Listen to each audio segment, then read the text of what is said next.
দেখো আমাদের বাগানের মাশরুম, আর মাছিটার কালারটাও দেখছো যে মানে পুরো মাশরুমের মতন কালারটা মাছিটার একদম। আর দেখো এই দেখো নেটের মতো লাগছে মাশরুমটা। আর একটা মাছি এসে বসেছে, এই দেখো একটা নেটের মতন, দেখতেই পাচ্ছ তোমরা। আশ্চর্য পুরো, আমাদের বাগানে হয়েছে মাশরুম, আশ্চর্য ব্যাপার, একটা আশ্চর্য।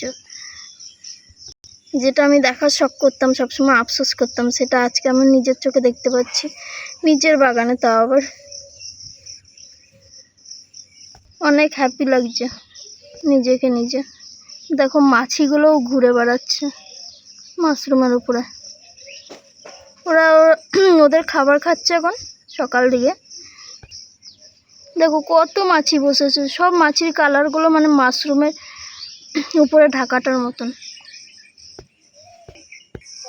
দেখো মা কচু গাছ লাগিয়েছিল, দেখো লতি হয়েছে, অনেক বড় হয়েছে লতিটা।